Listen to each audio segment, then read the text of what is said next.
Hello students, it's a question number 14 from second chapter of BCA Mathematical Foundation of Computer Science book. ठीक है, इसमें हमें क्या निकालना है? एवरेज दे रखी है सभी स्टूडेंट्स की 5.16 मार्क्स. पास्ट वालों का डाटा दे रखा है, हमें एवरेज मार्क्स निकालने हैं जो बच्चे फेल हो गए हैं. तो हमने कंबाइंड डाटा पढ़ा था कंबाइंड एवरेज के लिए, जैसे कि हमारे पास N1 नंबर ऑफ स्टूडेंट्स है और उसका मीन है ये मान लिया हमने पास्ड वाले के लिए. N2 स्टूडेंट्स है, उसका एवरेज है ये मान लिया फेल वाले के लिए. जब एवरेज मीन हम निकालते हैं तो कैसे निकालते हैं? N1 x1 plus N2 x2 upon N1 plus N2. अब यहाँ पे अगर डाटा बनाए, अगर हम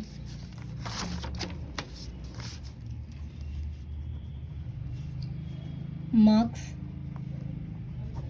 इसको डिनोट कर लिया xi से और नंबर ऑफ स्टूडेंट इसको डिनोट कर लिया fi से.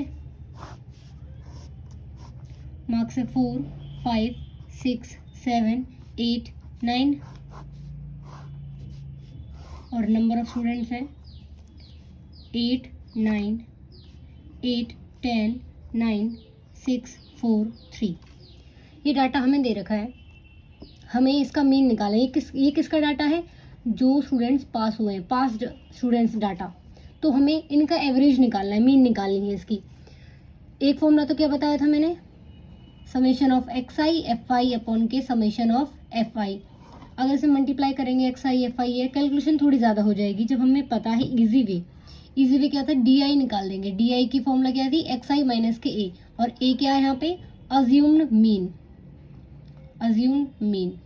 ये डाटा हमारा डिस्क्रीट है, मतलब कि कोई इंटरवल नहीं दे रखा. अगर इंटरवल दे रखा होता तो हम कौन सा यूज़ करते फॉर्मूला?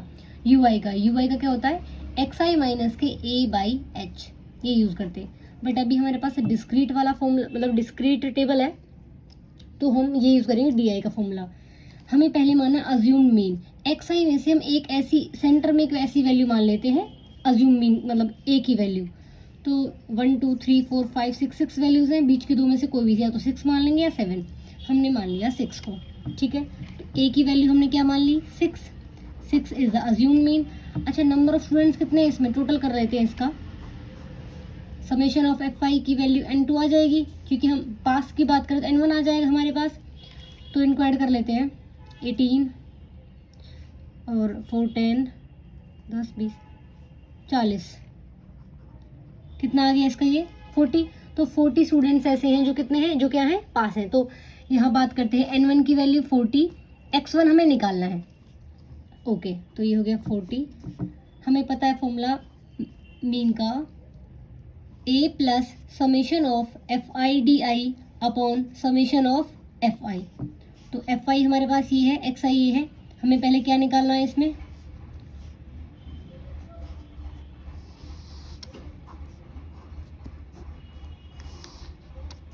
di निकालना है. di का फॉर्मूला रहेगा xi माइनस के a. तो ये x1 है, ये x2 है, ये a हो गया, x3 x4 x5 x6 ऐसे रहेगा. तो di की value 4 minus 6 minus 2, 5 minus 6 minus 1, 6 minus 6 0, 7 minus 6 1, फिर 2, फिर 3. ऐसे वैल्यूज़ निकाल दी हमने. यहाँ पे निकालना हमें fi di. 8 into minus 2 minus 16, 10 into minus 1 minus 10, 9 into 0 0, 6 into 1 6, 4 2 8, 3 3 9. ये वैल्यूज़ आ गई. अब हमें इसकी कैलकुलेशन करनी नहीं, क्योंकि हमें fi di का मल्टीप्लाई करने के बाद में उनका सम चाहिए होता है.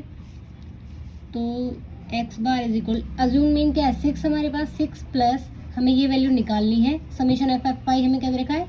40. इनको ऐड कर लेते हैं.